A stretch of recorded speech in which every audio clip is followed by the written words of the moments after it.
बिस्मिल्लाहिर्रहमानिर्रहीम। अस्सलाम वालेकुम। कैसे हो आप सब? उम्मीद है कि आप सब खैरियत से होगे और हम सब भी खैरियत से हैं। तो जी मौसम तो आज हमारे यहाँ बहुत वैसा हो रहा है बारिश का, और कोई सब्जी वाला भी नहीं आया था ऐसा मौसम होने की वजह से।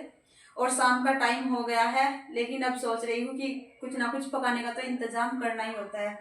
तो बच्चे चले गए हैं बाहर को और रात का टाइम हो गया है। ज्यादातर खाने की टेंशन शाम के टाइम ही रहती है। दोपहर को तो बंदा कुछ ना कुछ एडजस्ट कर ही लेता है, जैसे कुछ होता है थोड़ा बहुत हो ही जाता है दोपहर में तो। और शाम को तो कुछ ना कुछ इंतजाम, क्योंकि बच्चों के लंच की भी फिक्र रहती है। वैसे तो आजकल एग्जाम चल रहे हैं, बच्चों के लंच के लिए मना ही कर दिया है। और जैसा हमारे यहाँ मौसम हो रहा है आज बारिश का, तो इस उससे मुझे अंदाजा भी हो रहा है कि शायद रात 10 या 11 बजे तक छुट्टी ही आ जाएगी बच्चों की। क्योंकि मैंने आजकल वीडियो में दिखाया भी है आपको कि मौसम हमारे यहाँ ज्यादा वैसा हो रहा है बारिश का। तो जी लेकिन फिर भी मैं बच्चों को भेज दिया है बाहर को, थोड़ा अभी बारिश रुकी थी और खाने के इंतजाम में लगी हूँ। और आज बना रही हूँ मैं, फिर जब सब्जी वाला तो कोई आया नहीं था, फिर मैंने घर पे कतलियाँ बनाई है, आलू की कतली बना रही हूँ मैं। आलू रखे रहते हैं घर में, और यहाँ पे कर ली है मैंने पूरी तैयारी आलू कतली बनाने के लिए। ये कर लिया है सारा सामान मैंने, टमाटर, हरी मिर्च, और ये छौंक लगाने के लिए साबुत दाने वाली मेथी, और ये धनिया, और ये जो रखा है ना इधर ये है कसूरी मेथी। इसका स्वाद कतलियों में इतना बेहतरीन आता है ना। और हरी मिर्च की कतलियाँ जो बनाते हैं और उसमें है थोड़ी सी कसूरी मेथी अगर डाल दीजिए, बड़ी टेस्टी कतलियाँ बनती है। और मुझे तो इतनी टेस्टी लगती है, बाकी तो सबकी अपनी चॉइस रहती है, किसी को कैसा खाना पसंद है कैसा नहीं। अगर मैं कतली बनाती हूँ तो मैं तो ये थोड़ी सी कसूरी मेथी जरूर डालती हूँ इसमें। ये तो सब मैंने छौंका और गार्निश का सामान कर लिया है तैयार, और इधर रख दिया है मैंने थोड़ी सी। बच्चे ज्यादा हरी मिर्च खाना पसंद नहीं करते, तो इस वजह से मैंने हरी मिर्च थोड़ी सी काटी है। और ये बाकी मैंने पिसा हुआ मसाला कर लिया है यहाँ पे तैयार। इसमें सभी लहसुन प्याज मैंने ग्राइंडर कर लिया था, और ये इसमें डाल दिया है मैंने सभी, हल्दी, धनिया, मिर्च, नमक के पाउडर सब मैंने इसमें कर लिया है। और ये रख ली है मैंने यहाँ पे आलू की कतलियां धो के रख ली है, अच्छे से काट के धो के रख ली है। ये पानी और यहाँ पे ये तेल रखा है। इसमें अब जैसे ही तेल गर्म हो जाएगा अभी हम आपको दिखाते हैं कि कैसे कैसे क्या करना है। पहले मैं इसमें डाल रही हूँ मैं साबुत मेथी और धनिया छौंक लगाने के लिए। तेल अच्छे से गर्म हो गया है और मैं इसमें डाल दिया है छौंक लगाने के लिए मेथी और धनिया। और ये मैंने टमाटर और मिर्च इसमें डाल दिए है मसाले में, और थोड़ा ये मसाला गीला कर लेती हूँ पानी डालकर। जैसे ही वो छौंक हो जाएगा ब्राउन हमारा, फिर मैं ये मसाला इसमें डाल दूंगी। अब आप सोच रहे होंगे कि ये भी दिखा रखा है इसमें प्लेट में कसूरी मेथी कब डलेगी। तो जी अभी हम बताएंगे कि कसूरी मेथी कब डलनी है और इसका क्या रीजन है कि बाद में क्यों डालनी है।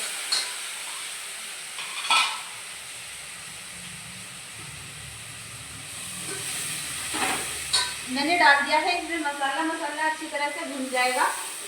मैं इसमें कतलियाँ डाल दूंगी, और जैसे ही फिर कतलियाँ बनने के लिए तैयार होगी, थोड़ी सी रह जाएगी, फिर मैं इसमें ये कसूरी मेथी डाल दूंगी। क्योंकि अगर पहले ही आपको पता है थोड़ा कसूरी मेथी में कड़वाहटपन सा होता है, तो फिर जब थोड़ी सी बनने की कमी रह जाएगी, तैयार होने पे आएगी हमारी आलू की कतलियाँ, तो मैं ये हरा धनिया और कसूरी मेथी इसमें ऐड कर दूंगी।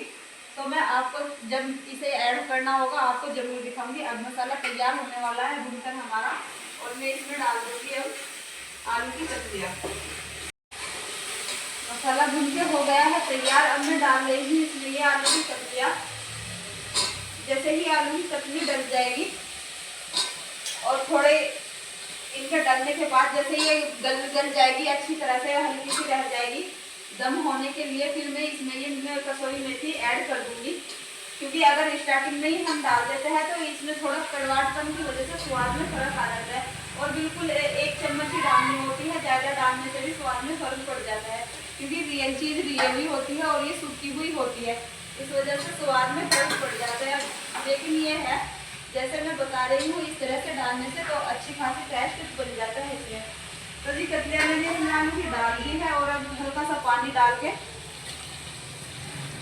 मैंने रख दी है इन्हें गैस पर तैयार होने के लिए। और थोड़ी देर के बाद मैं ये गार्निश का सामान हरा धनिया और ये मेथी इसमें डाल दूंगी।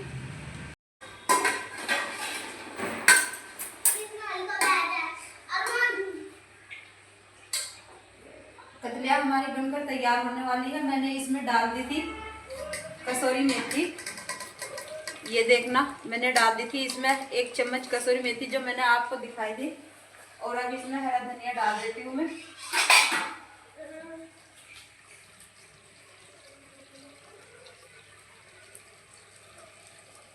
और इधर कर दिया है मैंने गैस को, इसे कर देती हूँ। और इधर रख दिया है मैंने तवा, और ये रख लिया है यहाँ पे बनाकर पेड़े मैंने झटपट। अब कर लेती हूँ मैं रोटी तैयार। इधर सब्जी तैयार हो गई और इधर फटते से एकदम रोटी हो जाएगी हमारी तैयार और खाने का काम हो जाएगा। बस ऐसे ही बातों बातों में फिनिश हमारा। आज मौसम हमारे यहाँ ऐसा ही हो रहा है, तो यही आज हमारी रोटियाँ।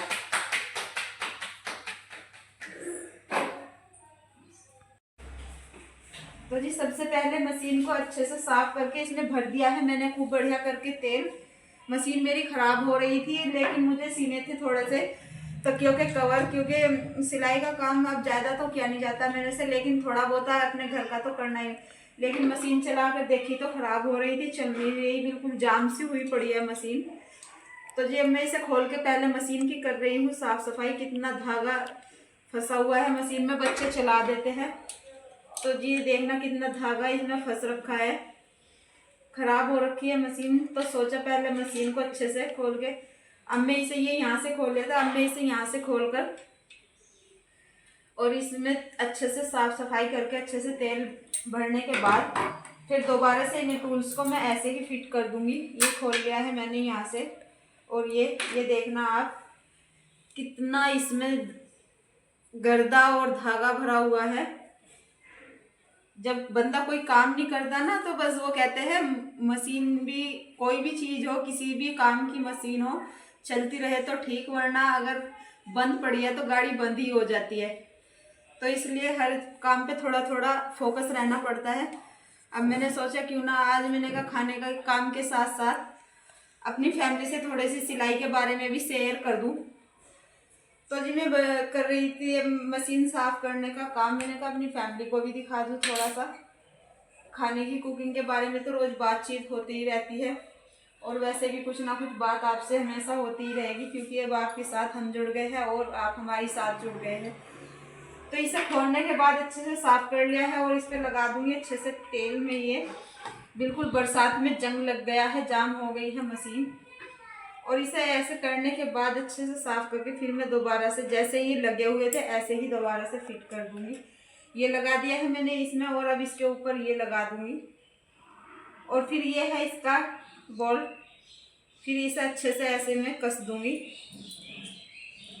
क्योंकि अब सर्दी आने वाली है। मोटे मोटे सर्दियों के भी कपड़े थोड़े रिपेयर करने पड़ेंगे।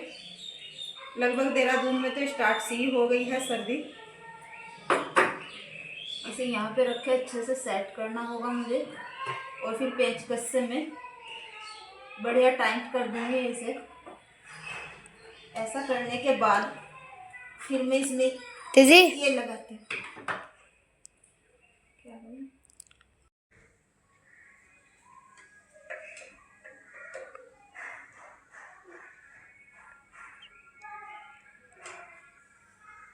खाने उनने से फारिग होने के बाद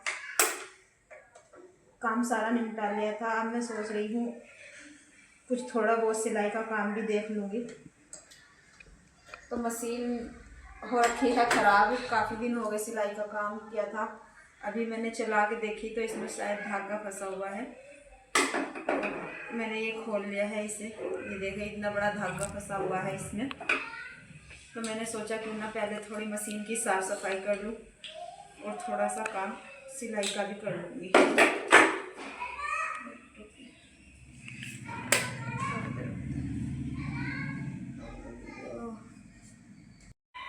तो जी मशीन हो रही थी, बिल्कुल जाम जंग लगा पड़ा था मशीन पर। पूरी बरसात हो गई, सिलाई का कुछ काम नहीं करके देखा। वैसे तो अब बाहर की सिलाई करना तो बंद कर दिया है मैंने, पहले करती थी काफ़ी, अब मेरे से होती नहीं सिलाई, लेकिन घर का काम तो कुछ ना कुछ रहता ही है।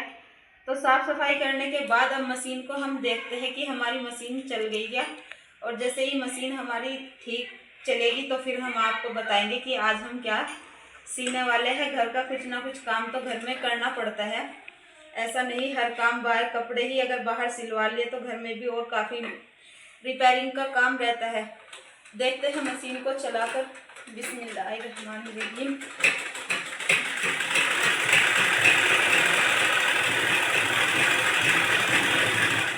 माशाल्लाह मशीन बहुत बढ़िया हो गई है, चलकर एकदम तैयार है हमारी।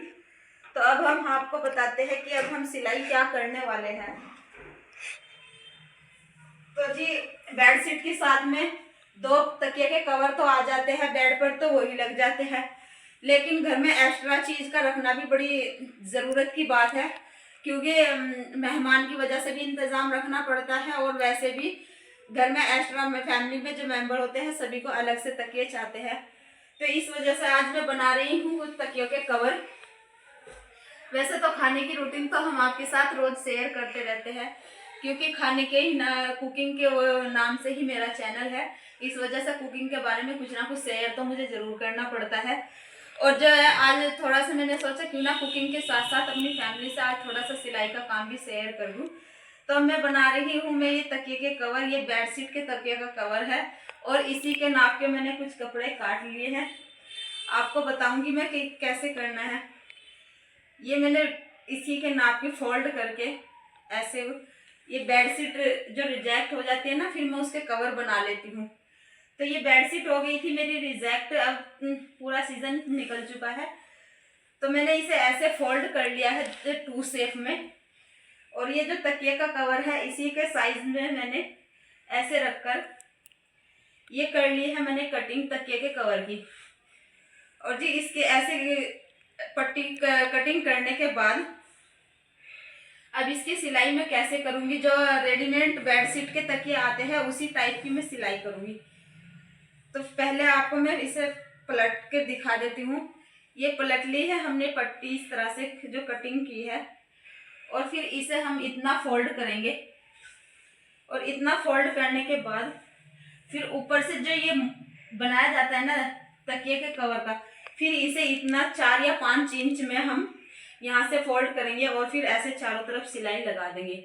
फिर हमारा ये यहाँ पे जो तकिए के कवर का मुंह खुलता है ना, ऐसे नहीं खुलेगा, और फिर ये यहाँ से ऐसे बन जाता है जैसे तकिए बेडशीट के साथ में आता है, ऐसे ही बन जाता है ये कवर। इसे सिलने के बाद फिर हम आपको दिखाएंगे कि कैसे सिला है हमारा ये कवर।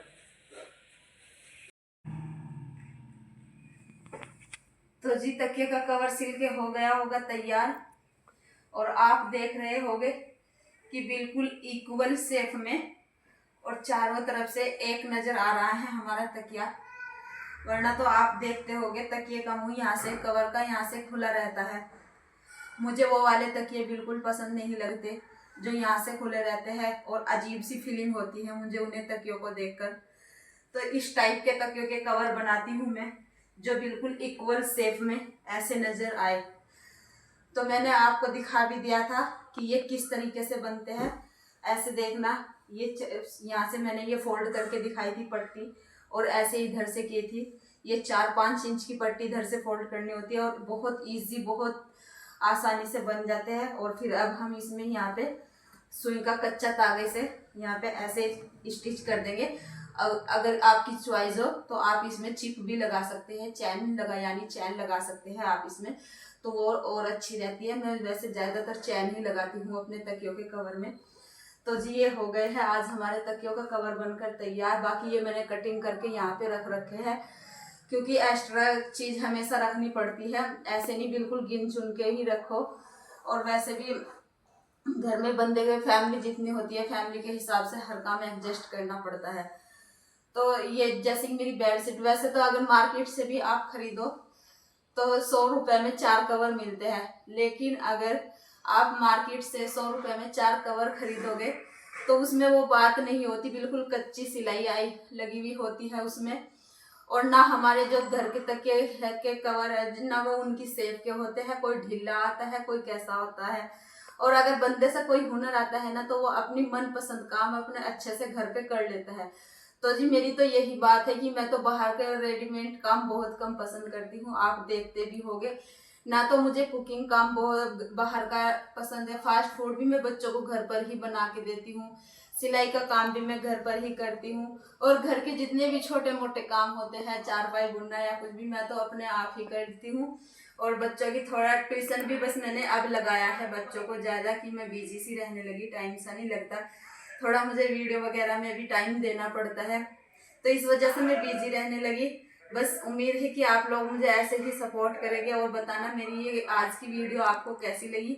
लाइक करना, कमेंट करना, सब्सक्राइब करना और ऐसे ही हमारे साथ जुड़े रहना। और जो हमारे न्यू मेंबर है वो हमें ज़्यादा से ज़्यादा सब्सक्राइब करने की कोशिश करें और सपोर्ट करें। वैसे तो आप बहुत सपोर्ट कर रहे हो, बस एक प्यारा सा कमेंट रोज़ कर दिया करो, जिससे मुझे पता हो जाए, मुझे कमेंट पढ़कर बड़ी खुशी होती है। तो जी इसी बातचीत के ऊपर करते हैं हम आज इस व्लॉग का यहीं पर एंड, और मिलते हैं आपसे एक बहुत ही अच्छे से व्लॉग के साथ में। तब तक के लिए अल्लाह हाफिज।